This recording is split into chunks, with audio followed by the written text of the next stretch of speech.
What's up, everyone? Welcome to the Power Play with CJ. I was talking about this earlier. The University of Minnesota won their 6th national championship in women's ice hockey. Congratulations to the Golden Gophers, beating Harvard. One thing that disappointed me in the game wasn't the way it was played. It was the coverage of the game. Obviously, I'm trying to push women's hockey a little bit more. It's right under the NHL draft in terms of things I have passion for in the Power Play.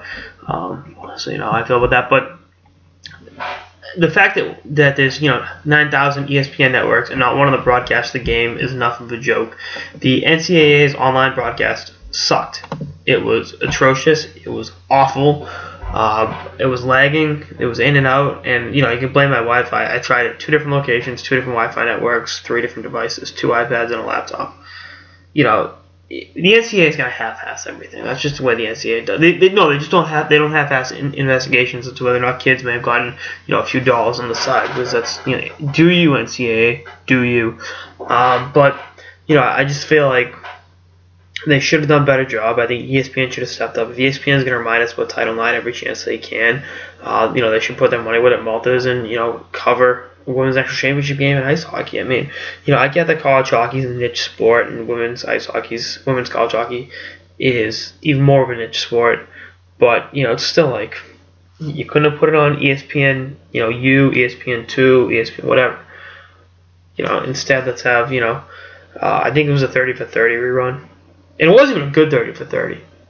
It wasn't the El Wade Marino one. It wasn't the Reggie Miller one. It wasn't the Wayne Gretzky. It wasn't the Soviet Union one. It wasn't obviously the greatest one of all time. The 4 days in October. It was something stupid. It was like, really? You can't put a women's championship game on? And it wasn't people want to watch it or not. And if you don't want to watch it, don't watch it. But at least give people the option, And with the ESPN app on the iPad, you couldn't have put on one of those things. Instead, you had to trust to the NCAA, who was going to half-ass it and had a really bad feed and, ruined what was, a good season for the Gophers. So, yeah, that's just my 2 cents on the matter. Definitely a disheartening thing, but, won't be the last big women's hockey thing at the Power Play this week. We're 4 days away from Alma, and I'm getting more excited by the minute. So, anyway, that's like sort of the Power Play with CJ on the NCAA not covering the women's championship game enough. Stay tuned for episodes of the season and beyond. Later, guys.